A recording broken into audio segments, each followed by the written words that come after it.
12 रबीउल अव्वल की खुशियाँ। 12 रबीउल अव्वल की खुशियाँ। एक खूबसूरत शाम थी। सूरज गुरूब हो रहा था और बिलाल अपनी अम्मी के साथ सहन में बैठा था। बिलाल ने अम्मी से पूछा, अम्मी जान, कल 12 रबीउल अव्वल है ना?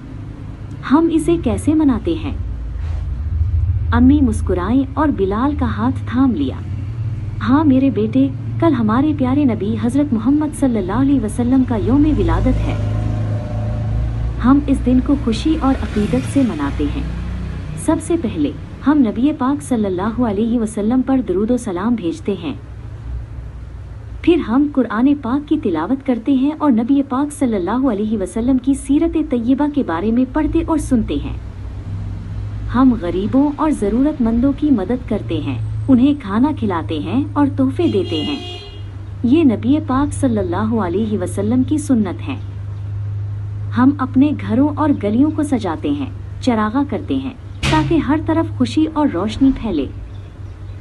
और सबसे अहम बात, हम नबी पाक सल्लल्लाहु अलैहि वसल्लम की तालीमात पर अमल करने का अहद करते हैं, जैसे सच बोलना, ईमानदार रहना और सबसे मोहब्बत करना। बिलाल ने खुशी से कहा, वाह अम्मी जान, ये तो बहुत खूबसूरत तरीका है नबी पाक सल्लल्लाहु अलैहि वसल्लम से मोहब्बत का इजहार करने का।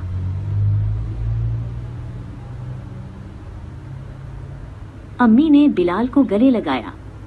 बिल्कुल मेरे बेटे, 12 रबीउल अव्वल हमें याद दिलाता है कि हम अपनी जिंदगियों को नबी पाक सल्लल्लाहु अलैहि वसल्लम के उस्वा-ए हसना के मुताबिक ढालें।